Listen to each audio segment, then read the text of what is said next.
Hey guys, இன்னைக்கு நம்ம ஒரு சூப்பரான மூவி தான் பார்க்க போகிறோம். ஸ்டார்டிங் சீனில் ஜானை காட்டுறாங்க. அவன் ஒரு மேரிட் மேன் தான். அவன் அங்கே ஃபுட்டெல்லாம் அரேஞ்ச் பண்ணி வச்சுட்டு இருக்கான். அங்கே நம்ம ஹீரோயின் ஷூயி வந்துடுறா. அவள் ஃபேட்டான பொண்ணு. அவளும் ஜானும் தான் மேரேஜ் பண்ணியிருந்துருக்காங்க. ஆக்சுவலி இந்த ஜான் வந்துட்டு ஒன்றுக்கும் உதவாதவன். அவனோட ஃபேமிலி ஒன்றும் அவ்வளோ வெல்த்தியான ஃபேமிலி கிடையாது. பட் நம்ம ஹீரோயினோட ஃபேமிலி ரொம்பவே வெல்த்தியான ஃபேமிலி. அவகிட்ட தனியாக அவளோட கம்பெனி இருக்குது. அவள் தன்னோட ஹஸ்பண்டை ரொம்பவே லவ் பண்ணிட்டு இருக்கா. ஸோ அவள் வந்து அங்கே ஜானை ஹேக் பண்ணிவிட்டு இதுக்கப்புறமும் நான் வந்து எல்லா வேலையும் நானே பார்த்துக்க போகிறது கிடையாது, எல்லா பொறுப்பையும் நான் உன்கிட்ட ஒப்படைச்சிடுறேன்.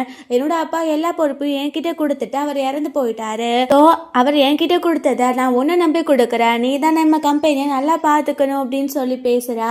உடனே இந்த ஜான் வந்துட்டு என்னோட வாழ்க்கையில் நீ கிடைக்கிறதுக்கு உண்மைக்கே நான் கொடுத்து வச்சிருக்கணும், உனக்கும் நான் ஒரு சர்ப்ரைஸ் ரெடி பண்ணியிருக்கேன் அப்படின்னு சொல்லிட்டு அவளை கண்ணை கட்டி ஒரு பிளேஸ்க்கு தான் கூட்டிகிட்டு போகிறான். ஸோ அப்போ பார்த்தா நம்ம சூயி கேட்குறா, என்னை எங்கே கூட்டிகிட்டு போயிட்டுருக்க, என்ன சர்ப்ரைஸ், எனக்கு ரொம்ப ஈகராக இருக்குது அப்படின்னு. பார்த்தா அங்கே மெயிலிங் அப்படின்னு சொல்லிட்டு ஒரு பொண்ணு இருக்கா. அவள் ஆக்சுவலி நம்ம ஹீரோயினோட க்ளோஸ் ஃப்ரெண்ட். ஆனால் நம்ம ஹீரோயின்கே தெரியாமல் இந்த மெயிலிங் அதுக்கப்புறம் ஜானுக்கு சீக்ரெட் ரிலேஷன்ஷிப் இருந்திருக்கு. அவள் கண்ணை கட்டியிருக்கா அப்படின்னு சொல்லிட்டு அவள் முன்னாடியே அவளுக்கு கிஸ்மே கொடுத்துட்டு அங்கே ஒரு லாரி மாதிரி இருக்குது. ஸோ அதுக்குள்ளே நம்ம ஹீரோயினை ஏற்றி விட்டுட்டு உனக்கான சர்ப்ரைஸ் இப்போ ரெடி ஆகிடுச்சு அப்படின்னு சொல்லி அவன் வெளியில் போய் அந்த லாரியோட டோரையுமே லாக் பண்ணி விட்டுடுறான். ஸோ இங்கே பார்த்தா சூயிக்கு வந்து டவுட் ஆகிடுது. அவள் வேமா கண்ணெல்லாம் திறந்துட்டு என்னை யார் உள்ளே போட்டுனா, ப்ளீஸ் விளையாடாத ஜான், என்னை ஓப்பன் பண்ணு, எனக்கு இந்த மாதிரி க்ளோஸ்டு ஸ்பேஸில் இருந்தால் என்னால் மூச்சு விட முடியாது ப்ளீஸ் அப்படின்னு சொல்லி கெஞ்சிரா. பட் அவன் கேட்க மாட்டேங்கிறான். வெளியில் பார்த்தா மெயிலிங் சிரிச்சிட்டு இருக்கா.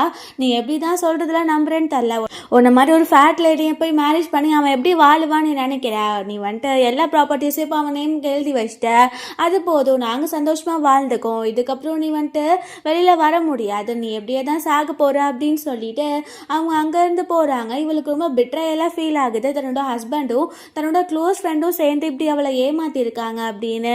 உள்ளே பார்த்தா ஆக்சுவலி இது ஃப்ரீசிங்கான ஸ்டோரேஜ் மாதிரி. அது அப்படி கூலிங் இன்க்ரீஸ் ஆக இவளால் அங்கே சர்வை பண்ணவே முடியல. அவள் எப்போல்லாம் ஒரு லூஸ் மாதிரி தன்னோட ஹஸ்பண்டோட லவ் மேலே அவள் இருந்திருக்கா அப்படின்னு சொல்லிட்டு யோசித்து பார்க்குறா. நான் ஏன் இந்த மாதிரி பண்ணேன் அப்படின்னு சொல்லிட்டு அவள் யோசிக்கிறா. அவங்க அப்பா இவளுக்கு ப்ராப்பர்ட்டிஸ் எழுதி கொடுத்தது அவங்க அப்பா சொல்லியிருக்காரு, இதெல்லாம் நீ தான் ரன் பண்ணணும், யாரையும் நம்பாத அப்படின்னு. பட் இருந்தாலும் அவள் நம்பி கொடுத்து இப்போ ஏமாந்துட்டா. அதுவும் இல்லாமல் நம்ம ஹீரோயினுக்கு ஸ்டார்டிங்கில் பேய் அப்படின்னு சொல்லிட்டு தன்னோட சைல்ட்ஹுட் ஸ்வீட் ஹார்ட்டை தான் பிடிக்கும். பட் அவன் பிஸ்னஸ் விஷயமா அப்ராட்க்கு போயிட்டு 10 இயர்ஸாக ரிட்டர்ன் வரவே இல்லை. அதனால தான் இப்போது நம்ம ஹீரோ வந்து ஃபேமிலியாக பேசி அவனை மேரேஜ் பண்ணி வச்சுருக்காங்க. ரொம்ப ரெக்வஸ்ட் அவன் பண்ணனால. ஸோ அவன் நல்லா பார்த்துப்பான்னு நினச்சிட்டேன். பட் ஹீரோயினுக்கு இந்த மாதிரி ஆன உடனே அவள் வந்துட்டு இதுக்கப்புறம் எனக்கு ஒரு லைஃப் கிடைச்சா கண்டிப்பாக நான் அவங்கள சும்மா விட மாட்டேன் அப்படின்னு சொல்லிட்டு அவள் யோசிக்கிறா. அப்படியே அவள் கண்ணை மூடும் போது டக்குன்னு அவளுக்கு டைம் ரீவைண்ட் ஆகி கண்ணை ஓப்பன் பண்ணுறா. பார்த்தா அவள் வந்துட்டு 1 இயருக்கு முன்னாடி வந்துடுறா. நம்ம ஹீரோயின் வந்து நான் ரீபான் ஆகியிருக்கேனா, கண்டிப்பாக இந்த தடவை நான் போன தடவை பண்ண தப்பை பண்ண மாட்டேன் அப்படின்னு சொல்லிட்டு இருக்கா.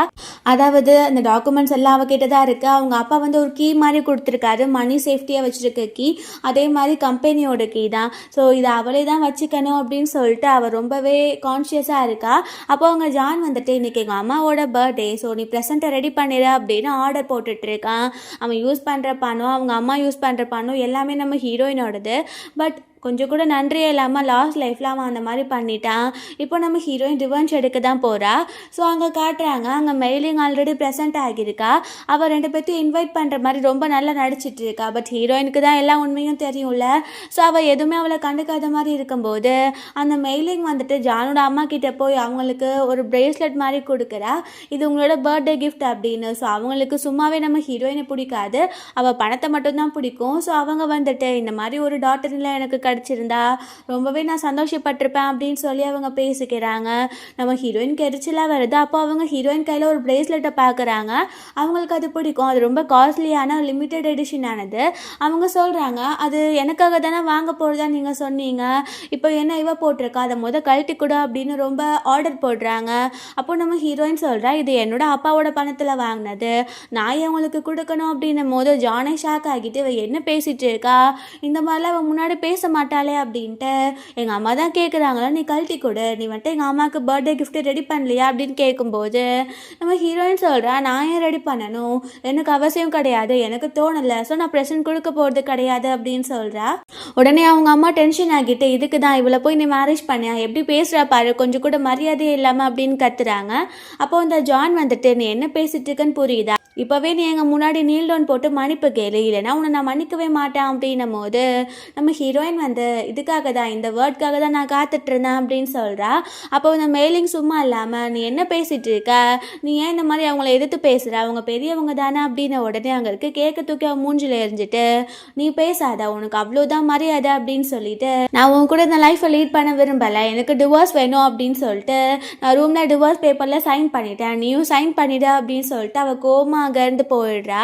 அப்போ இந்த ஜான் வந்துட்டு இந்த மாதிரி ஃபேட் லேடியை நான் மேரேஜ் பண்ணதே தப்பு, இல்லைலாம் யாருமே மேரேஜ் பண்ண மாட்டாங்க, என்கிட்ட ஒழுக்கமாக இருப்பான்னு பார்த்தா இந்த மாதிரி பேசிகிட்டு இருக்கல அப்படின்ட்டு நம்ம ஹீரோயினுக்கு வாய்ஸ் மெசேஜ் பண்ணுறான், ஒழுங்காக நீ திரும்பி வந்துரு, அப்புறம் நீ திரும்பி வந்தால் கூட நான் ஏற்றுக்க மாட்டேன் அப்படின்னு பார்த்தா அந்த மெசேஜ் வந்து சென்டே ஆகலை. நம்ம ஹீரோயின் ஆல்ரெடி அவங்கள பிளாக் பண்ணிட்டா போல். ஸோ அவன் ரொம்ப டென்ஷன் ஆகிட்டு அவளுக்கு என்ன தைரியம் இருக்கும் அப்படின்னு சொல்லிட்டு இருக்கான். நம்ம ஹீரோயின் வெளியில் வந்திருக்கா வாக்காக. அவள் சொல்லிட்டா அவங்க வீட்டில் தன்னோட மதர் இல்லை அதுக்கப்புறம் ஹஸ்பண்ட் கிட்ட இந்த வீட்டில் யாரும் இருக்கக்கூடாது, 2 days எல்லாரும் காலி பண்ணிட்டு போகணும் அப்படின்னு சொல்லிட்டு அவள் யோசிக்கிறா. இதுக்கப்புறம் நான் கண்டிப்பாக எப்படி ஹார்ஷாக தான் நடந்துக்கணும் அப்படின்னு. ஸோ அவள் வந்து ஜானுக்கிட்ட எப்படி ஏமாந்துட்டா அப்படின்னு யோசிச்சுட்டே அவள் நடந்து போயிட்டு இருக்கும்போது திடீர்னு கால் ஸ்லிப் ஆகி அவள் அந்த மலையிலே கீழே விழுந்துடுறா. ஸோ அவளால் எந்திரிக்க முடியல, அவளுக்கு தலை சுற்றுற மாதிரியும் ஃபீல் ஆகுது. அவளுக்கு ரொம்ப கஷ்டமாக இருக்குது. இப்போ யார் வந்து என்னை காப்பாற்ற போகிறா அப்படின்னும் போது அங்கே ஒரு கார் வந்து ஸ்டாப் ஆகுது. அதுக்குள்ளே வந்து ஒரு பர்சன் வந்து நம்ம ஹீரோயினை காப்பாற்றுறான். பார்த்தா அது வேறு யாரும் கிடையாது, நம்ம ஹீரோ தான். நம்ம ஹீரோயினோட சைல்ட்ஹுட் ஸ்வீட் ஹார்ட் பேய் தான். அவன் இப்போ அப்டோர்லேருந்து வந்திருக்கான். ஸோ அவனை பார்த்துட்டே நம்ம ஹீரோயின் மயங்கிடுறா. ஸோ அங்கே கட் பண்ணி காட்டுறாங்க நம்ம ஹீரோயின் இப்போ ஹாஸ்பிட்டலில் தான் இருக்கா. அப்போது பேய் வந்துட்டு அங்கே இருக்க நர்ஸ் கிட்ட அவனோட விசிட்டிங் கார்டை கொடுத்துட்டு இவங்களுக்கு எல்லா பில்லையும் நான் பே பண்ணிட்டேன், இதுக்கப்புறம் ஏதாச்சும் எக்ஸ்பென்சஸ் ஆச்சுன்னா எனக்கு கால் பண்ணுங்க, நான் இப்போ இங்கேருந்து கிளம்புறேன் அப்படின்னு. அவன் நம்ம ஹீரோயினை ஃபேஸ் பண்ண முடியல அவனால். ஸோ அதனால தான் அவன் அங்கேருந்து கிளம்பிடுறான். ஸோ அவன் போன நிமிஷம் நம்ம ஹீரோயினுக்கு வந்து கான்ஷியஸ் வருது. அப்போது நம்ம ஹீரோயின் கிட்ட அந்த நர்ஸ் சொல்கிறாங்க நீங்கள் ரொம்ப ஸ்ட்ரெயின் பண்ணிக்காதீங்க, உங்களை ஒரு குட் ஹார்ட்டடான பர்சன் தான் வந்து இங்கே சேர்த்துருக்காரு அப்படின்னும் போது நம்ம ஹீரோயின் அவர் எங்கே போனார் அப்படின்னு கேட்கும்போது அவர் போயிட்டாரு, இந்த விசிட்டிங் கார்டு மட்டும் இருக்குது அப்படின்னு சொல்லிட்டு அதை கொடுத்த உடனே நம்ம ஹீரோயினுக்கு கஷ்டமாக இருக்குது. நான் வந்து அவனை லவ் பண்ணிட்டு இருக்கும்போது நான் ரொம்ப ஒல்லியாக ரொம்ப ப்ரிட்டியாக இருந்தேன், பட் இப்போ நான் குண்டா அசிங்கமாகிட்டேன், நான் ஏன் இப்படி குண்டானேன்னு எனக்கே தெரியல, அதனால தான் அவனால் என்னை ரெகக்னைஸ் பண்ண முடியல போல் அப்படின்னு அவள் யோசிச்சுட்டு ரொம்ப சேடாக இருக்கும்போது அங்கே நர்ஸ் சொல்கிறாங்க ஆக்சுவலி நாங்கள் வந்து உங்கள் பிளட்டை டெஸ்ட் பண்ணி பார்த்தோம், அதில் நீங்கள் ஒபிசிட்டியாக இருக்கிறதுக்காக உங்களுக்கு சில ட்ரக்ஸ் எல்லாம் கொடுத்துருக்காங்க உங்கள் வீட்டில் தான். ஸோ நீங்கள் குண்டாகணும்னு சொல்லிட்டு யாரோ பிளான் பண்ணி தான் பண்ணியிருக்காங்க, அந்த ட்ரக்னால தான் உங்களுக்கே தெரியாமல் நீங்கள் இவ்வளோ குண்டாயிட்டீங்க அப்படின்னும் போது நம்ம ஹீரோயினுக்கு புரியுது இதுக்கு பின்னாடி ஃபுல்லாக அந்த மெயிலிங் அப்புறம் ஜான் தான் இருக்காங்க அப்படின்ட்டு. பிகாஸ் நம்ம ஹீரோயின் வந்து ஜானை மேரேஜ் பண்ண டைம், அதாவது அவங்க மேரேஜ் ஆகி 2 years ஆகிடுச்சு, மேரேஜ் பண்ண டைமில் அவள் ஒல்லியாக தான் இருந்திருக்கா. பட் அதுக்கப்புறம் தான் அவள் ரொம்பவே குண்டாகி அவளால் ஏன் இப்படி குண்டாக இருக்கான்ற ரீசன் கண்டுபிடிக்க முடியாத மாதிரி இருந்திருக்கா. ஸோ அதுக்கப்புறம் பார்த்தா நம்ம ஹீரோயினை பார்க்கறதுக்காக அவங்க அம்மாவும் அப்பாவும் வந்துடுறாங்க. அவங்க அம்மா அப்பாவை பார்த்தோன்னே அவளுக்கு அவ்வளோ சந்தோஷம். பிகாஸ் லாஸ்ட் லைஃப்பில் அவங்க அம்மாவுக்கு ஃபர்ஸ்ட்டு ஹார்ட் அட்டாக் வந்து இறந்து போயிடுவாங்க, அவங்க அப்பா மட்டும் தனியாக இருப்பார். என்னோட பொண்ணை சன்னன்லாம் நல்லாவே ட்ரீட் பண்ண மாட்டேன்னு தெரிஞ்ச உடனே அவருமே ஹார்ட் அட்டாக் வந்து இறந்து போயிருக்காரு. ஸோ இதெல்லாம் யோசிச்சுட்டு அவங்க அம்மா அப்பாவை பார்த்தோன்னே அவள் அலறா, நீங்கள் நல்லா தானே இருக்கீங்க, எனக்கு ரொம்ப கஷ்டமாக இருக்குது அப்படி இப்படின்னு சொல்லிட்டு. அப்போ அவங்க அம்மா சொல்கிறாங்க என்ன பேசிகிட்டு இருக்க, நீ வந்து அந்த ஜான் கூட இதுக்கப்புறம் இருக்க வேண்டாம், அவன் ஏன் உன்னை இந்த மாதிரி ட்ரீட் பண்ண அப்படின்ற மாதிரி அவங்க பேசுகிறாங்க. அவங்க அப்பா ரொம்ப டென்ஷன் ஆகிட்டு இப்போவே போகிறான், அந்த ஜான் யூஸ் பண்ணுற பணம் எல்லாம் நம்மளோடது தானே, அவன் கால் கையை உடைக்காம விட மாட்டான் அப்படின்னு சொல்லிட்டு அவர் டென்ஷன் ஆகிட்டு இருக்காரு. அப்போ நம்ம ஹீரோயின் சொல்கிறா இல்லைப்பா நீங்களாம் அதில் தலையிட வேண்டாம், நானே அவனை ஹேண்டில் பண்ணிக்கிறேன், அம்மா நான் நாளையிலேருந்து டயட்டை ஸ்டார்ட் பண்ண போகிறேன், நான் பழைய மாதிரி ஆகணுமா, அப்போ தான் எல்லாருக்கும் என்னோட அருமை புரியும் அப்படின்னு சொல்லிட்டு யோசிக்கிறா. அப்புறம் நெக்ஸ்ட் டேலேருந்து காட்டுறாங்க நம்ம ஹீரோயின் தீவிரமாக டயட் ஃபாலோ பண்ணி அவள் எக்ஸசைஸ்லாம் பண்ண ஆரம்பிக்கிறா. ஸோ 2 months ஆகிடுது. பார்த்தா நம்ம ஹீரோயின் வந்து எவ்வளோக்கு எவ்வளோ ஃபேட் ஆனாலும் அந்த லெவலுக்கு அவள் ரொம்பவே தின் ஆகிட்டா, அவள் ரொம்ப ப்ரிட்டியாகவே மாறிட்டா. ஸோ நம்ம ஹீரோயின் வந்து அவளோட அசிஸ்டண்ட்க்கு கால் பண்ணி கண்டிப்பாக அந்த பிஸ்னஸ் மீட்டிங்கில் நான் வந்து பெய் கூட லீடாக இருப்பேன், பேய் வந்து என்ன தான் சூஸ் பண்ணுவார், நம்ம கம்பெனி தான் சூஸ் பண்ணுவார் அப்படின்னு பேசிகிட்டு இருக்கா. இந்த பக்கம் காட்டுறாங்க அந்த ஜான் வந்துட்டு அந்த மெயிலிங் கூட சேர்ந்து நல்லா ஜாலியாக ஊர் சுற்றுறது இந்த மாதிரியே இருக்கான். ஸோ அப்போ அந்த ஜானோட செக்ரட்டரி வந்துட்டு, பாஸ் நம்மளோட கம்பெனி வந்துட்டு ஸ்டாக் எல்லாம் குறைஞ்சிட்டு இருக்கு, பிகாஸ் உங்களோட எக்ஸ் ஒய்ஃப் இருந்தாங்கல்ல, அவங்க வந்துட்டு அவங்களோட இன்வெஸ்ட்மெண்ட் எல்லாத்தையும் எடுத்துட்டாங்க. ஸோ நம்ம கம்பெனிக்கிட்ட இப்போ ஒன்றும் இல்லை, அது பேங்க்ரப்ட் ஆனாலும் சொல்ல முடியாது அப்படின்னும் போது அவன் டென்ஷன் ஆகிட்டு, அவள் ஏன் அந்த மாதிரி பண்ணா, இத்தனை நாள் அவள் வந்துட்டு என்கிட்ட திரும்பி வந்துடுவா, என்கிட்ட மன்னிப்பை கேட்பான்னு நினச்சேன், பட் அவள் எப்படி இந்த மாதிரி பண்ண முடியும் அப்படின்னு சொல்லி டென்ஷன் ஆகுறா. ஆக்சுவலி இவனோட கம்பெனியை நம்ம ஹீரோயின் தான் இன்வெஸ்ட்மெண்ட் பண்ணி காப்பாற்றிட்டு இருந்திருக்கா. இப்போ நம்ம ஹீரோயின் வந்து அவனை ரிவெஞ்ச் எடுக்கணும் அப்படின்ற மூடில் இருக்கனால அவள் பண்ண இன்வெஸ்ட்மெண்ட் எல்லாத்தையும் எடுத்துடுறா. ஸோ நம்ம ஹீரோ கால் பண்ண எடுக்க மாட்டா, அவள் பிளாக் பண்ணியிருக்கா அப்படின்ட்டு அசிஸ்டண்ட்டோட மொபைலில் இருந்தே நம்ம ஹீரோயினுக்கு கால் பண்ணி, அவன் நீ என்ன பண்ணிகிட்ருக்க, நீ பண்ணுறதெல்லாம் உனக்கு நியாயமாக இருக்கா, நீ தெரிஞ்சு தான் பண்ணுறியா, நீ திரும்ப என்கிட்ட வந்தால் கூட இந்த மாதிரி பண்ணுறனால நான் உன்னை ஏற்றுக்க மாட்டேன் அப்படின்னு சொல்கிறேன். அப்போது நம்ம ஹீரோயின் வந்து, ஓ நான் திரும்ப உன்கிட்ட வருவேன் வர உனக்கு நினப்பு இருக்கா அப்படின்னு சொல்லிட்டு அவள் காலை கட் பண்ணிடுறா. அப்போ அவன் டென்ஷன் ஆகிட்டு மெயிலிங் கிட்ட வந்து, அவள் வேணும்னே என்கிட்டேருந்து அட்டென்ஷன் வாங்கணும் தான் அந்த மாதிரி பண்ணுறா, நான் அவளை மன்னிக்க போகிறதே கிடையாது அப்படின்னும் போது அந்த மெயிலிங் சொல்கிறா, என்னோட அங்கிள் வந்து ஒரு பெரிய பிஸ்னஸ் மேன் தான், அது உனக்கு தெரியும்ல. அவர் சொன்னார், இன்னும் 1 வீக்கில் வந்துட்டு பெய் ஃபேமிலியிலேருந்து மிஸ்டர் பெய் தான் இப்போது ஒரு பிஸ்னஸ் மீட்டிங் மாதிரி நடத்த போகிறாராம். அவர்கிட்ட ரெக்வஸ்ட் பண்ண அவர் கண்டிப்பாக நம்ம கம்பெனியில் இன்வெஸ்ட் பண்ணுவார். அவர் இன்வெஸ்ட் பண்ணிவிட்டு நிறைய பேர் தானாகவே வந்து இன்வெஸ்ட் பண்ணுவாங்க. பிகாஸ் அவர் தான் நம்ம சிட்டிலேயே டாப் மோஸ்டான ஒரு பிஸ்னஸ் மேன். அவர் இப்போ தான் அப்ராட்லேருந்து வந்திருக்காராம் அப்படின்னும் போது இவங்க நம்ம ஹீரோவை பற்றி தான் பேசிகிட்டு இருக்காங்க. உடனே அவன், நீ தான் என்னோட லக்கி சாம் மாதிரி, கண்டிப்பாக நம்ம அந்த பிஸ்னஸ் மீட்டிங்க்கு போகலாம் அப்படின்னு அவன் சொல்லிடுறான். 1 வீக் லேட்டாக காட்டுறாங்க, அந்த பிஸ்னஸ் மீட்டிங்க்கு நிறைய பிஸ்னஸ் பீப்புள்ஸ்லாம் வந்திருக்காங்க. ஸோ அங்கே பார்த்தா இந்த மெயிலிங் அதுக்கப்புறம் ஜான்வே வந்திருக்காங்க. அவங்க 2 பேருமே எப்படியாச்சும் இன்றைக்கி பேய்கிட்ட பேசி இன்வெஸ்ட்மெண்ட்டை வாங்கிடணும் அப்படின்ற ஒரு ஐடியாவில் தான் இருக்காங்க. அதுவும் இல்லாமல் இந்த ஜான்க்கு என்ன தாட் இருக்கா அப்படின்னா, அவனோட கம்பெனி ரொம்ப லோவாகவும் போயிடல, நம்ம ஹீரோயினோட கம்பெனிக்கு கொஞ்சம் லோவாக இருக்குது. ஸோ எப்படியாச்சும் பேசி அவன் பேய் கூட ஒரு கான்ட்ராக்ட் பார்ட்னர்ஷிப் மாதிரி ஆகிடலாம் அப்படின்ற ஒரு ஐடியாலையும் இருக்கான். ஸோ அங்கே பார்த்தா இந்த மாதிரி எல்லாரும் பேசிகிட்டு இருக்கும்போது ஒரு வாய்ஸ் கேட்குது, எங்கள் விஐபி கெஸ்ட் உள்ளே என்ட்ரு ஆகுறாங்க அப்படின்ட்டு. பார்த்தா உள்ளே வந்து ஒரு ஒல்லியான ஸ்லிம்மான அழகான பொண்ணு தான் உள்ளே வரா. பார்த்தா அது வேறு யாரும் கிடையாது, நம்ம ஹீரோயின் தான். ஸோ நம்ம ஹீரோயினை யாருக்குமே அடையாளம் தரல, பிகாஸ் எல்லாருக்குமே நம்ம ஹீரோயின் குண்டா இருந்தா, அது மட்டும் தான் ஞாபகம் இருக்குது. அங்கே அந்த ஜான் அண்ட் மெயிலிங் கூட ஞாபகம் இல்லை. அந்த ஜான் வந்துட்டு, யார் இவ இவ்வளோ அழகாக இருக்கா அப்படின்ற மாதிரி பார்க்குறான். அப்போ அந்த மெயிலிங் வந்து நம்ம ஹீரோயினை ஸ்டாப் பண்ணிட்டு, நீ யாருன்னு தெரிஞ்சுக்கலாமா, உன்னோட ஃபேமிலி நேம் என்ன, நீ யாரோட டாட்டர் அப்படின்னும் போது நம்ம ஹீரோயின் வந்து, ஓ உனக்கு என்ன அடையாளம் தெரியலையா அப்படின்னு கேட்குறா.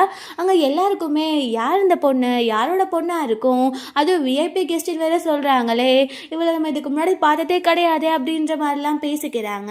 அப்போ ஜான் வந்துட்டு, இல்லை எங்களுக்கு தெரியல, நீங்கள் வந்து உங்கள் ஃபேமிலி நம்பர் சொல்லுங்கள், நாங்களே கண்டுபிடிச்சிடுவோம் அப்படின்னும் போது நம்ம ஹீரோயின் வந்து, ஓ உனக்கும் தெரியலையா, அப்போ உனக்கும் என்ன அடையாளம் தெரியலையா அப்படின்ன உடனே அவன் மனசுக்குள்ள, இவ என்ன ஓவராக சீன் போடுற மாதிரி இருக்கே அப்படின்ட்டு, நீங்கள் உங்களை இன்ட்ரடியூஸ் பண்ணணுன்னா பண்ணிக்கோங்க, தேவையில்லாமல் எங்ககிட்ட இந்த மாதிரி ஆட்டிடியூடாக பேச வேண்டாம் அப்படின்னு சொல்லும்போது அப்போது அந்த மெயிலிங் சொல்கிறா, இவ வந்துட்டு மேபி இங்கே இருக்க மேலெல்லாம் செடியூஸ் பண்ணுறதுக்காக வந்துருப்பா போல அப்படின்னு உடனே நம்ம ஹீரோயின் டென்ஷன் ஆகிட்டு அவள் கன்னத்தில் அரைஞ்சிடுறா. அப்போது ஜான் வந்துட்டு, எதுக்கு தேவையில்லாமல் நீ அடிச்சிட்டு இருக்கா அப்படின்னு சொல்லும்போது நம்ம ஹீரோயின் திரும்ப அவனை அடிச்சிட்டு, அப்படியா இப்போ நீ உனக்கு சப்போர்ட் பண்ணுறியா அப்படின்னு சொல்லிட்டு அவள் கேட்குறா. அப்போது நம்ம ஹீரோயின் கிட்ட எல்லாருமே, இங்கே ஏன் இங்கே வந்து மிஸ்கிரியேட் பண்ணிட்டு இருக்கீங்க, நீங்கள் யாரோட பொண்ணு அப்படின்னு சொல்லும்போது அங்கே ஒரு வாய்ஸ் கேட்குது. பார்த்தா ஹீரோயினோட அப்பா தான். அவர் சொல்கிறாரு, என் பொண்ணை யாரும் இங்கே புள்ளி பண்ணுறா அப்படின்னு சொல்லிட்டு. ஸோ எல்லாருக்குமே ஷாக்கிங்காக இருக்குது. என்னது இது வந்துட்டு சூயியா, சூயி ரொம்ப குண்டாக இருந்தாலே ஒரு வேளை வெயிட் லாஸ் பண்ணிட்டாங்களோ அப்படின்ட்டு இந்த ஜான்கே ஒரு நிமிஷம் ஷாக் ஆகிறது. என்னது சூயி இவ்வளோ அழகா ஒல்லியாக மாறிட்டாளா, மெயிலிங்கை விட இவ தான் அழகாக இருக்கா, தேவையில்லாமல் நம்ம இவ்வளோ டிவோர்ஸ் பண்ணிட்டோமோ, தேவையில்லாத வம்புக்கு போயிட்டோமோ அப்படின்னு சொல்லிட்டு ஒரு செகண்ட் யோசிக்கிறான். எல்லாருக்குமே ஷாக்காக தான் ஆகிட்டு இருக்கா. அப்போ அந்த ஜான் வந்துட்டு நம்ம ஹீரோயின் கிட்ட, சூயி நீ தானா, இப்போ திரும்ப நீ என்கிட்ட சாரி கேட்டுட்டேன்னு வையன், நம்ம திரும்பவுமே நம்ம மேரேஜ் லைஃப்பை ஸ்டார்ட் பண்ணலாம் அப்படின்ற மாதிரி பேசுகிறேன். அப்போது நம்ம ஹீரோயின் வந்து, ஓ உன் கனவுல தான் நம்ம மேரேஜ் லைஃப் வந்து திரும்ப ஸ்டார்ட் ஆகும், இப்போது நான் வந்துட்டு இப்போ அழகாக இருக்கேன்னு சொல்லிட்டு என்கிட்ட நீ திரும்ப வர, பட் முன்னாடி மாதிரி குண்டாக இருந்திருந்தா என்ன நீ இப்போவுமே டீஸ் தானே பண்ணியிருப்பா அப்படின்ற மாதிரி பேசும்போது அங்கே பேய் வந்துட்டாரு அப்படின்னு சொல்கிறாங்க. நம்ம ஹீரோயின் வேகமாக ஓடி போகிறா. பிகாஸ் என்னதான் என்னதான் இருந்தாலும் அவள் வந்துட்டு நம்ம ஹீரோவை லவ் பண்ணியிருக்கா. ஸோ அவள் அங்கே போன உடனே நம்ம ஹீரோக்குமே ஹாப்பி ஆகுது. அவள் கேட்குறா, என்ன ஞாபகம் இருக்கா அப்படின்னு சொல்லிட்டு. அப்போ நம்ம ஹீரோ, நான் ஒன்று மறப்பேன் சூயி அப்படின்னு சொல்லும்போது, அப்போது அங்கே ஒரு ஃப்ளாஷ்பேக்கை காட்டுறாங்க. அங்கே பார்த்தா நம்ம ஹீரோவோட அப்பா வந்துட்டு ரொம்ப சேடாக இருக்கார். இப்போ ஹீரோயினோட வாழ்க்கை இப்படி ஆகிடுச்சு அப்படின்னு.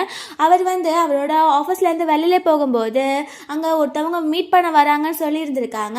பார்த்தா உள்ளேருந்து வர்றது நம்ம பெய் தான். பெய்யை பார்த்துன்னு அவங்க அப்பா டென்ஷன் ஆகிட்டு கன்னத்தில் அரைஞ்சிட்டு, என் பொண்ணை அப்படியே விட்டுட்டு போயிட்டா, அவள் விருப்பமே இல்லாமல் நான் சொன்னேன்றதுக்காக மேரேஜ் பண்ணிப்பா, வாழ்க்கை எப்படி இருக்குது தெரியுமா அப்படின்னும் போது அவன் முட்டி போட்டு சாரி கேட்குறான். நான் அப்ராட்க்கு போன 3rd டேலையே எனக்கு ஆக்சிடெண்ட் ஆகிடுச்சு, எனக்கு அம்னீஷியா வந்துடுச்சு, நான் ரீசெண்டாக தான் என் மெமரிஸை ரீகைன் பண்ணி நான் திரும்ப சைனாவுக்கு வந்திருக்கேன், சாரி அங்கிள், இதுக்கப்புறம் சூயியை யாருமே ஹர்ட் பண்ண மாட்டாங்க அப்படின்னு சொல்லி ப்ராமிஸ் பண்ணியிருக்கான். அதெல்லாம் நம்ம ஹீரோ யோசித்து பார்க்குறான். நம்ம ஹீரோயின் கிட்ட, எனக்கு அம்னீஷியா வந்தனால தான் உன்னை நான் பார்க்க வரல, நீ நம்பலைன்னா கூட அதுதான் உண்மை, இதுக்கப்புறம் உன்னை யாருமே ஹர்ட் பண்ண மாட்டாங்க அப்படின்னு சொல்லிட்டு நம்ம ஹீரோயினை கூப்பிட்டுட்டு அவன் உள்ளே போகிறான். அங்கே ஆக்சுவலி பார்த்தா அந்த மெயிலிங், அதுக்கப்புறம் ஜான்க்கு அதுதான் பேய் அப்படின்ற விஷயம் தெரியவே இல்லை. ஸோ அவன் பார்த்தா மெயிலிங் வந்து, ஜான் பார்த்தியா, உன்னோட ஒய்ஃப் வந்து முன்னாடியிலேருந்து நான் சீட் தான் பண்ணிகிட்ருக்கா, இங்கே இந்த ஒரு பர்சன் கூட அவள் எப்படி க்ளோஸாக வரான்னு பாரு அப்படின்னும் போது நம்ம ஹீரோ வந்துட்டு டென்ஷன் ஆகிறான். பிகாஸ் இப்போ தான் சூயி அழகாக இருக்காளே, தன்னை திரும்பவுமே மேரேஜ் பண்ணிக்கணும் அப்படின்ற ஒரு ஐடியாவில் தான் அவன் இருக்கான். அவன் வந்துட்டு அந்த பேய்கிட்ட, இந்த பொண்ணை பக்கத்தில் க்ளோஸாக வச்சுக்க கூடாது, அவள் என்னோட ஒய்ஃப் அப்படின்னும் போது பேய் வந்துட்டு, என்னது ஒய்ஃபா, உனக்கு சொல்கிறதுக்கு அசிங்கமா இல்லையா, ஆக்சுவலி அவள் வந்து உன்னோட எக்ஸ் ஒய்ஃப் தான், நீ வந்து அவளோட எக்ஸ் ஹஸ்பண்ட், ஸோ அவள் என்ன பண்ணாரோ பண்ணிட்டு போட்டோம், அதில் நீ தலையிடுறதுக்கு உனக்கு எந்த ஒரு ரைட்ஸும் கிடையாது அப்படின்னு சொல்லி பேசிகிட்டு இருக்கான். அப்போது நம்ம ஹீரோ கையை வந்து அந்த ஜான் எடுத்து விட போகிறான். அப்போது நம்ம ஹீரோ மூஞ்சிலே குத்திட்டு, திரும்ப நீ இந்த மாதிரி பண்ணனா நான் உன்னை என்ன பண்ணுவேன்னு தெரியாது அப்படின்னு பேசிகிட்டு இருக்கான். ஸோ அந்த மெயிலிங் வந்துட்டு, நீ யார், நீ வந்து கண்டிப்பாக ஒரு கிரேட்டான பர்சன் அண்ட் ரிச்சான பர்சனாக இருக்க முடியாது, கண்டிப்பாக இவ தான் வந்து காசு கொடுத்து ஒரு பூவை மேனை கூட்டிகிட்டு வந்திருப்பா இங்கே நடிக்க சொல்லி, ஒரு பிஸ்னஸ் மேன் மாதிரி, எனக்கு அது நல்லாவே புரியுது அப்படின்னு சொல்லி பேசுகிறா. ஆக்சுவலி இவளே இந்த பெய்யை மீட் பண்ண வந்திருக்கா. பட் இந்த பெய்யை பார்த்து இந்த மாதிரி சொல்கிறா. நம்ம ஹீரோயினுக்கு ஒரு பக்கம் சிரிப்பு தான் வந்துட்டு இருக்கு. அங்கே பார்த்தா அந்த மெயிலிங்கோட அங்கிள் வந்துடுறாரு. உடனே என்னோட அங்கிள் வந்துட்டாரு, கண்டிப்பாக போய் இங்கே வந்ததுக்கப்புறம் எங்கள் கூட தான் அவர் கான்டாக்ட் வச்சுக்க போகிறாரு அப்படின்னு பேசும்போது அவர் வந்து அந்த பெய்கிட்ட வணக்கம் வைக்கிறாரு. அப்போ மெயிலிங் வந்துட்டு, அங்கிள் இவன்கிட்ட போய் எதுக்கு நீங்கள் வணக்கம் வச்சிட்டு இருக்கீங்க, அவெல்லாம் ஒரு ஆள் அப்படின்னு பேசின உடனே அங்கே ஜான்மே வந்து, ஆமாம் அங்கிள் நீங்கள் போய் இவன்கிட்ட போய் வணக்கம் வச்சிட்டு இருக்கீங்க அப்படின்னு சொல்லும் போது அவர் டென்ஷன் ஆகிட்டு 2 பேரையும் அடிச்சுட்டு, யாரை பார்த்து என்ன வார்த்தை பேசுனீங்க அப்படின்னு சொல்லி கேட்குறாரு. ஸோ அப்போ பார்த்தா அவள் வந்துட்டு, அங்கிள் நீங்கள் தேவையில்லாத ஆள்கிட்ட மன்னிப்பு கேட்கக்கூடாது, அதுக்காக தான் இந்த மாதிரி பண்ணுறேன் போது திரும்பவுமே அடிச்சுட்டு, இவர் தான் அந்த பேய், இவர் முன்னாடி நீ எப்படி இப்படி பேசலாம், கண்டிப்பாக அவர் உங்ககிட்ட கான்ட்ராக்ட் வச்சுக்க போகிறது கிடையாது அப்படின்னு சொல்லி பேசிட்டு இருக்காரு. அங்கே பார்த்தா நம்ம ஹீரோ சொல்கிறான், என்ன ரெகனைஸே பண்ண முடியாதவங்க என் கூட கான்ட்ராக்ட் வச்சுக்க போகிறாங்களாம், அதுவும் இல்லாமல் உங்கள் கூடயுமே நாங்கள் கான்ட்ராக்டை வந்து கேன்சல் பண்ணணும்னு நினைக்கிறோம், பிகாஸ் உங்களோட ரிலேட்டிவ்ஸ் தானே, அவங்க தானே என்கிட்ட இந்த மாதிரி பிஹேவ் பண்ணியிருக்காங்கன்னு சொல்லும்போது அந்த அங்கிள்கே டென்ஷன் ஆகுது. அவர் சொல்கிறாரு, நான் தெரியாமல் இந்த மாதிரி உங்களுக்கு சப்போர்ட் பண்ணிட்டேன், இவங்களுக்கு நான் ஹெல்ப் பண்ண போகிறது கிடையாது, ப்ளீஸ் என்ன மன்னிச்சிடுங்க அப்படின்னு சொல்லி அங்கே பேசிகிட்டு இருக்காங்க. இங்கே ஜான் அதுக்கப்புறம் அந்த மெயிலிங்க்கு வந்துட்டு நம்பவே முடியல, அவங்க என்ன பார்க்குறாங்க, அவங்க என்ன கேட்குறாங்க அப்படின்னு சொல்லிட்டு அங்கே பார்த்தா ஒரு ஸ்பெஷல் கெஸ்ட் வராரு. அவரோட பேர் முகமது. அவர் ஆக்சுவலி அப்ராடில் வந்துட்டு ஒரு பெரிய கம்பெனி ரன் பண்ணிட்டு இருக்காரு. அவருமே இந்த பிஸ்னஸ் மீட்டிங்க்கு நம்ம ஹீரோ இன்வைட் பண்ணனால தான் வந்திருக்காரு. ஸோ அவருமே போயிட்டு இங்கே என்னடா ட்ராமா நடக்குது அப்படின்ற மாதிரி தான் பார்த்துட்டு இருக்காரு. உடனே அந்த மெயிலிங் வந்துட்டு, என்னதான் நீங்கள் ஒரு ரிச் காயாக இருந்தாலுமே இந்த பொண்ணு கூட எப்படி நீங்கள் இந்த மாதிரி இருக்க முடியும் அப்படின்னு சொன்ன உடனே அவன் வந்து டென்ஷன் ஆகிட்டு, நீ யார் அதை சொல்கிறதுக்கு அப்படின்ற மாதிரி கேட்குறான். அப்போது ஜான் வந்துட்டு, அவள் வந்து உங்களை ஏமாத்திட்டு இருக்கா, உங்கள் கூட எப்படி பழகுனாலும் அதே மாதிரி தான் என்கிட்டயும் பழகுனா அப்படின்னு பேசினோடனே பெய் ஒரு நிமிஷம் ஷாக் ஆகிட்டு, அப்போ நீ எல்லா பசங்கள்ட்டும் இப்படி தான் பழகுறியா அப்படின்னு ஹீரோயினை பாயிண்ட் அவுட் பண்ணுறான். ஆக்சுவலி இது நம்ம ஹீரோயினோட ஐடியாவே தான். ஸோ நம்ம ஹீரோயினை தான் அவன் சூஸ் பண்ணுறதா இருந்துச்சு அவன் கான்ட்ராக்ட். இப்போ சொல்கிறான், நான் வந்து உங்கள் 2 பேர்த்துல இருந்து யாராச்சும் ஒரு ஆளை தான் சூஸ் பண்ண முடியும். ஸோ 2 பேருக்குள்ளே இப்போ ஒரு காம்படிஷன் நடக்க போகுது, யார் வந்து நான் கொடுக்குற டைம்குள்ளே அவங்க ஸ்டாக்கை ஸ்டாக்கை நிறைய விற்று காட்டுறாங்களோ ஸோ அவங்களுக்கு கூட தான் நான் கான்ட்ராக்ட் வைக்க போகிறேன் அப்படின்னு சொல்கிறேன். வேணும்னே நம்ம ஹீரோயின் வந்து இந்த மாதிரி காம்படிஷன் வச்சு அதில் வந்து இந்த ஜானை தோக்கடிச்சு அவள் பேய் கூட சேர்ந்து கான்ட்ராக்ட் வைக்கணும் அப்படின்றது அவளோட ஐடியாவாக இருந்திருக்கு. அந்த காம்படிஷனுமே ஸ்டார்ட் ஆகிடுது. ஸ்டார்டிங்கில் பார்த்தா ஹீரோனோட ஸ்டாக் வந்து ரொம்ப லோ ப்ரைஸ்லேயே போயிட்டுருக்கு. உடனே அவன் நான் தான் ஜெயிக்க போகிறேன் அப்படின்ட்டு ஒரு கெத்தாகவே இருக்கான். அப்புறம் கடைசியில் பார்த்தா நம்ம ஹீரோயின் தான் அவன் ஸ்டாக்கை நிறைய விற்றுருக்கா, அதுவும் நிறைய பணத்துக்கு. ஸோ பேய் வந்துட்டு நான் வந்து சூயோட கம்பெனி தான் சூஸ் பண்ணுறேன், நான் அவன் கூட சேர்ந்து தான் கான்ட்ராக்ட் வைக்க போகிறேன் அப்படின்னு பேசின உடனே இங்கே இந்த மெயிலிங் வந்துட்டு எப்படி பேசணும் ஒரு இடத்துல அப்படின்றதவே மறந்துட்டு அவள் நம்ம பேயையும் ஹீரோயினும் ரொம்ப தப்பாக பேச ஆரம்பிக்கிறா. ஸோ ஹீரோயின் டென்ஷன் ஆகிட்டு இதுக்கப்புறமும் உங்கள் 2 பேர்த்துக்கும் பேச இங்கே இடமே கிடையாது அப்படின்னு சொல்லிட்டு அவங்க 2 பேர்த்தையுமே அந்த இடத்த விட்டு வெளியில் இழுத்துட்டு போக சொல்லிடுறா. ஸோ அவங்களையுமே வெளியில் போய் தள்ளி விட்டுறாங்க. இங்கே பார்த்தா நம்ம ஹீரோ வந்துட்டு ஹீரோயினுக்கு ப்ரப்போஸ் பண்ணுறா ரிங் கொடுத்து. நான் இத்தனை வருஷமாக இந்த ஒரு நாளுக்காக தான் காத்துட்டு இருந்தேன். நான் கண்டிப்பாக உன்னோட எக்ஸ் ஹஸ்பண்ட் எப்படி உன்னை ட்ரீட் பண்ணானோ அந்த மாதிரி ட்ரீட் பண்ண மாட்டேன். நான் உனக்கு 5 இயர்ஸாக கொடுத்த லவ் மாதிரியே தான் லைஃப் ஃபுல்லாக நான் கொடுக்க போகிறேன் அப்படின்னு சொல்லி அவன் ப்ரப்போஸ் பண்ணுறான். பட் ஹீரோயின் இப்போதைக்கு ரெடி ஆகலை. அவன் அந்த ரிங் பாக்ஸை க்ளோஸ் பண்ணிவிட்டு இப்போதைக்கு நான் ரெடி ஆகலை, பட் கண்டிப்பாக இதுக்கான ஆன்சரை நான் கொடுப்பேன் அப்படின்னு சொல்கிறா. அங்கே இருக்க எல்லாருமே இந்த பொண்ணை அக்செப்ட் பண்ணியிருக்கலாம்ல அப்படின்ற மாதிரி பேசுகிறாங்க. அப்போ பார்த்தா நம்ம ஹீரோ சொல்கிறான், ஆமாம் நான் தான் கொஞ்சம் அவசரப்பட்டுட்டேன், பரவாயில்ல இருக்கட்டும், பட் கண்டிப்பாக உன்னோட மனசில் நான் வருவேன் எனக்கு தெரியும் அப்படின்னு சொல்லிட்டு அவன் பேசிகிட்டு இருக்கான். அப்புறம் காட்டுறாங்க வெளியில் பார்த்தா இந்த ஜானுக்கும் மெயில் லிங்க்கும் இதுக்கப்புறம் என்ன பண்ண போகிறோன்னு தெரியல. பிகாஸ் ஜானோட கம்பெனி டவுன் ஆகிட்டே இருக்கு, அதுவும் இந்த ஸ்டாக்கில் வேற தோட்டுட்டானா. ஸோ அவனோட கம்பெனி கொஞ்ச நாள் பேங்க்ரப்ட் ஆகிடுமோ அப்படின்ற ஒரு டென்ஷனில் இருக்கான். அப்போ பார்த்தா அந்த முகமது வெளியில் வராரு. ஆக்சுவலி இந்த முகமதுக்கு என்ன தாட் இருக்குது அப்படின்னா அந்த பெய் கூட சேர்ந்து அவர் கான்ட்ராக்ட் வச்சுக்கிட்டு பெய்யோட கம்பெனியை விட அவர் முன்னேறி பெய்யை பேங்க்ரப்ட் பண்ணணும். ஆக்சுவலி ஒரு ஃப்ரெண்டு மாதிரி நடிக்கிற ஒரு ஸ்னேக் தான். ஸோ அவர் வந்துட்டு இப்போ இந்த 2 பீப்புளை யூஸ் பண்ணி கண்டிப்பாக நம்ம வந்துட்டு அந்த பெய்யோட கம்பெனியை அடியோட அழிச்சிடலாம் அப்படின்னு சொல்லிட்டு இவங்க 2 பேர்கிட்ட அவங்கள பழி வாங்கணும் தானே, எனக்கும் தான். ஸோ நான் சொல்கிற படி நீங்கள்லாம் பண்ணுங்க, என்னோட கம்பெனிலேருந்து பாதி ஷேரை நான் உனக்கு தரேன் ஜான். ஸோ நான் சொல்கிற படி நீ பண்ணு, அதுக்கப்புறம் நீ வந்துட்டு என் கூட கான்ட்ராக்டில் வருவ அப்படின்னு சொன்ன உடனே அவனுக்கு ரொம்ப சந்தோஷமாக இருக்குது. பிகாஸ் பெய் மாதிரி இவரும் ஒரு பணக்காரர் தான். ஸோ அதனால அவன் கொஞ்சம் கூட யோசிக்காமல் சரி ஓகே அப்படின்னு சொல்லிடுறான். அப்புறம் நெக்ஸ்ட் டே காட்டுறாங்க நம்ம ஹீரோனோட அம்மா அவகிட்ட சொல்கிறாங்க, நீ வந்து பேய் ப்ரப்போஸ் பண்ணும் போதே அக்செப்ட் பண்ணியிருக்கல, எங்களுக்கும் ஒரு நிம்மதி கிடைக்கும். உனக்கு வந்து அந்த ஜான் மாதிரி ஒரு பர்சனை மேரேஜ் பண்ணி வச்சக்கப்புறம் எங்களுக்கு எவ்வளோ கஷ்டமாக இருக்குது தெரியுமா அப்படின்னு பேசுகிறாங்க. நம்ம ஹீரோயின் சொல்கிறா, அம்மா நான் திரும்பவுமே ஒரு மேரேஜ்குள்ளே வேகமாக போகிறதுக்கு இஷ்டப்படலாமா, அதுக்காக நான் பெய்யை ஃபுல்லாக ரிஜெக்ட் பண்ணிட்டோன்னு சொல்ல முடியாது. எனக்கு கொஞ்ச நாள் உங்கள் கூடயும் அப்பா கூடயும் இருக்கணும் அப்படின்னு பேசிகிட்டு இருக்கும்போது அங்கே பெய்யும் நம்ம ஹீரோனோட அப்பாவும் வந்துடுறாங்க. ஸோ அப்போ பார்த்தா பேய் வந்துட்டு எல்லாரும் முன்னாடியுமே நான் வந்து சூயை வெளியில் வாக்குக்கு கூட்டிகிட்டு போகிறேன் அப்படின்னு சொன்ன உடனே அவங்களுமே ஹாப்பியாக ஹீரோயினை அனுப்பி வைக்கிறாங்க. நம்ம ஹீரோயின் நடந்த ஒரு பிளேஸ்க்கு தான் வராங்க. அப்போ ஹீரோ கேட்குறான், உனக்கு இந்த பிளேஸ் ஞாபகம் இருக்கா அப்படின்னு. அப்போ ஹீரோயின் வந்து நான் எப்படி மறப்பேன், இது நம்ம படித்த ஸ்கூல் தானே, எங்கே தான் ஃபர்ஸ்ட் டைம் எனக்கு ப்ரப்போஸ் பண்ண அப்படின்னும் போது நம்ம ஹீரோவுமே நம்ம வந்து லேட்டாக போய் இதில் ஏறி தான் குதிப்போம், நம்ம அப்படி குதிப்போமா அப்படின்னு சொல்லும்போது நம்ம ஹீரோயினுமே சரின்னு சொல்லிட்டு அதில் ஏற போகிறா. பட் அவள் ஹீல்ஸ் போட்டிருக்கனால அவள் தடுக்கி கீழே விழும்போது கரெக்டாக நம்ம ஹீரோ பிடிச்சிடறான்.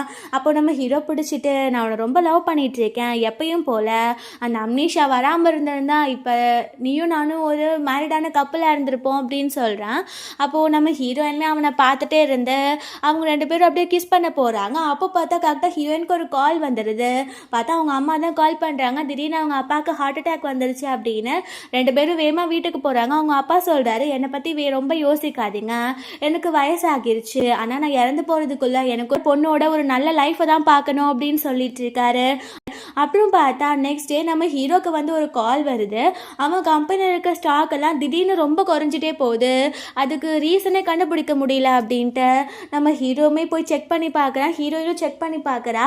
நம்ம ஹீரோயின் சொல்கிறா, கண்டிப்பாக இது வந்துட்டு ஒன்றை மாதிரியே ஒரு ஹையஸ்டான பொசிஷனில் இருக்க ஒரு பர்சனால் மட்டும்தான் உன் ஸ்டாக் ப்ரைஸை குறைக்க முடியும், இது ஏதோ இன்டென்ஷனலாக உன்னோட ஸ்டாக் எல்லாம் ஹேக் பண்ணி பண்ணுற மாதிரி இருக்குது. ஸோ கண்டிப்பாக இதுக்கு பின்னாடி யார் இருப்பான்னு எனக்கு தெரியும் அப்படின்னும் போது ஆக்சுவலி முன்னாடியே நம்ம ஹீரோயினுக்கும் ஹீரோக்கும் தெரிஞ்சிருக்கு அந்த முகமது வந்து ஃப்ரெண்டு மாதிரி நடிச்சிட்டு தான் இருக்கான், வந்துட்டு ஒரு ஃப்ரெண்டே கிடையாது அப்படின்னு.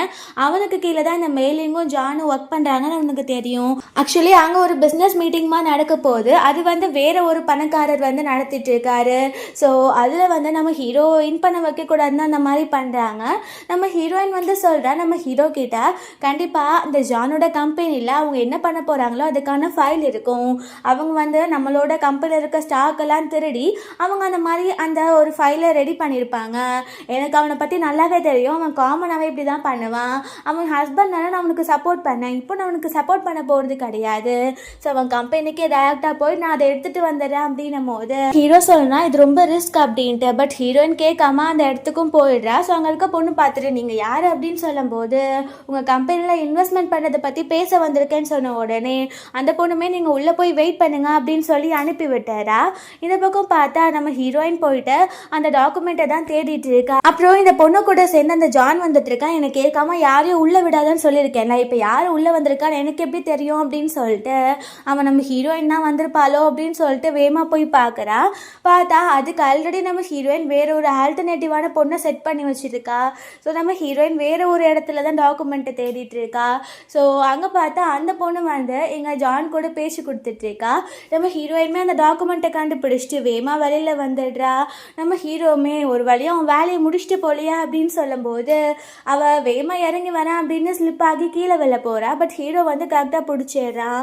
அப்போது ஹீரோ வந்துட்டு நான் உன்னை லவ் பண்ணுறேன் அப்படின்னும் போது நம்ம ஹீரோயின் வந்து என்னோட கால் வந்து கீழே தடுக்கிடுச்சு, நான் அதனால தான் கீழே விழுந்துட்டேன் அப்படின்னும் போது அவன் சொல்கிறான் இது இன்டென்ஷன்லேருந்து பண்ணேன், ஹக் பண்ணணும்னு சொன்னால் நானே ஹக் பண்ணுவேன், இப்படி இல்லாமல் நீ பண்ணுவ அப்படின்னு சொல்லும்போது நம்ம ஹீரோயின் உடனே நீ ரொம்ப பேசாத, இப்படி பேசினனால நான் என்னமோ ஒன்று லவ் பண்ணுறேன்னு நினைக்கிறேன் அப்படின்னும் போது நம்ம ஹீரோ வந்துட்டு என்ன சொன்ன நீ என்னோட கேர்ள் ஃப்ரெண்டாக இருக்க போறியா அப்படின்னு கேட்குறான். அப்போ ஹீரோயின் வந்து அதெல்லாம் முடியாது அப்படின்னு சொல்லும்போது நம்ம ஹீரோ அவளை தூக்கிட்டு வீட்டுக்கு கூட்டிகிட்டு போகிறான். அப்புறம் அவள் காலில் அடிபட்டிருக்கனால அவளுக்கு மருந்தெல்லாம் போட்டு விடும்போது நம்ம ஹீரோயின் சொல்கிறா என்கிட்ட நீ இவ்வளோ நைஸாக பிஹேவ் பண்ணாத, நான் உன்னை திரும்ப லவ் பண்ணிடுவேன், எனக்கு பயமாக இருக்குது, நான் வந்து ஒரு குட் ஒய்ஃபாக இருக்க மாட்டேன், பிகாஸ் நான் ஒரு மேரிட் உமன், ஆல்ரெடி மேரிட் ஆகி டிவோர்ஸ் ஆகிருக்கு அப்படின்னு சொல்கிறா. அப்போ நம்ம ஹீரோ வந்துட்டு எனக்கு தெரியும் அந்த மேரேஜ் வந்து எண்டானது எனக்காக தான், ஏன்னா உனக்கு ரைட்டான பர்சன் நான் தான், அதனால தான் கடவுளை பார்த்து அவனை ரிஜெக்ட் பண்ண வச்சுருக்காரு அப்படின்னு சொல்லிட்டு அவங்க பேசிகிட்டு இருக்காங்க. இதெல்லாம் அவங்க அம்மா அப்பா பார்க்குறாங்க, அவங்களுக்குமே ரொம்ப ஹாப்பியாக இருக்குது. அந்த பிஸ்னஸ் மீட்டிங்கில் காட்டுறாங்க. ஆக்சுவலி இதுக்கு ஹெட்டை நடத்துறது வந்து ஜார்ஜ் அப்படின்ற ஒரு பர்சன் தான். அவர் பார்த்தா இவங்களுக்குலாம் ஒரு ஹெட் மாதிரி. ஸோ இதில் முகமது அதுக்கப்புறம் நம்ம பேய்க்கு தான் இங்கே ஒரு ஃபைட்டே நடக்க போகுது. இந்த முகமது வந்து ஜான் அண்ட் மெயிலிங் கூட வந்துட்டு கண்டிப்பாக இன்றைக்கி நம்ம தான் ஜெயிக்க போகிறோம் அப்படின்னு பேசிகிட்டு இருக்காரு. ஸோ அவங்க ரொம்ப தைரியமாக இருக்கும்போது அங்கே நம்ம ஹீரோயின் அண்ட் ஹீரோ வந்துட்டு அவங்களோட டாக்குமெண்ட் எடுத்துகிட்டு வந்துடுறாங்க. அவங்க வந்து எல்லாத்தையும் எல்லாருக்கும் எக்ஸ்பிளைன் பண்ணிடுறாங்க, இவங்க திருடினது, இவங்க அவங்களோட ஸ்டாக்கோட ப்ரைஸை வேணும்னே குறைச்சது, ஸோ அந்த மாதிரிலாம். ஸோ எல்லாருக்குமே முகமது வந்து இப்படி கீழே இறங்குவாரா, ஒருவேளை இவர் ரிச் ஆனது இந்த மாதிரி தானோ அப்படின்னு சொல்லி தான் பேச ஆரம்பிக்கிறாங்க. உடனே அந்த முகமது ரொம்ப டென்ஷன் ஆகிட்டு அந்த ஜானை போட்டு அடிக்கிறாரு. உன்னை போய் நம்பின பாரு, இப்போ எனக்கு எவ்வளோ பெரிய லாஸ் அப்படின்னு சொல்லிட்டு, பிகாஸ் அவர் பாதி ஷேர் அவனுக்கு கொடுத்துருக்காரு, அவன் அதையும் உருப்படியாக ஹேண்டிலே பண்ணலை. அப்புறம் பார்த்தா அங்கே ஜார்ஜ்மே வந்துடுறாரு. அவர் வந்துட்டு எல்லா உண்மையும் எனக்கு தெரியும், எதுவுமே எனக்கு தெரியாமல் இல்லை, இப்போ நான் வந்து பெய்யோட கம்பெனி தான் சூஸ் பண்ணுறேன் அப்படின்னு சொல்லிடுறாரு. அங்கே ஆல்ரெடி நம்ம ஹீரோ போலீஸ் எல்லாம் வர சொல்லியிருக்கான். பிகாஸ் அடுத்தவங்களோட ஷேர்ஸ் அண்ட் ஸ்டாக்ஸை வந்து திருடுற விஷயன்றது ரொம்பவே ஒரு பெரிய தப்பான விஷயம். அதுக்காக போலீஸில் வந்து கம்ப்ளைண்ட் கொடுத்தா அவங்க லா படி அதை ட்ரீட் பண்ணுவாங்க. ஸோ அங்கே போலீஸ் வந்து அந்த முகமது அதுக்கப்புறம் அந்த ஜான் மெயிலிங் எல்லாத்தையுமே அங்கேருந்து பிடிச்சி கூட்டிகிட்டு போயிடுறாங்க. இங்கே ஹீரோயினுக்குமே ரொம்ப சந்தோஷமாக இருக்குது. ஸோ அதுக்கப்புறம் பார்த்தா நம்ம ஹீரோ இப்போ எல்லாருக்கும் முன்னாடி வச்சு திரும்ப ப்ரப்போஸ் பண்ணுறேன், இப்போ வச்சு நீ மேரேஜ் பண்ணிப்பியா அப்படின்ட்டு நம்ம ஹீரோயின் டக்குன்னு அவனை அக்செப்ட் பண்ணிடுறா. எல்லாருமே இப்போவே கிஸ் பண்ணுங்க அப்படின்னு சொல்கிறாங்க. நம்ம ஹீரோயினுமே அங்கே கிஸ் பண்ணுறாங்க. ஸோ இப்படி ஹாப்பி எண்டிங்கோட இந்த மூவி முடிஞ்சிருது. கண்டிப்பாக உங்க எல்லாருக்கும் பிடிக்கும்னு நினைக்கிறேன். அப்படி பிடிச்சிருந்தா லைக் பண்ணுங்கள், ஷேர் பண்ணுங்கள், கமெண்ட் பண்ணுங்கள், மறந்துடாமல் சப்ஸ்கிரைப் பண்ணுங்கள். Bye guys.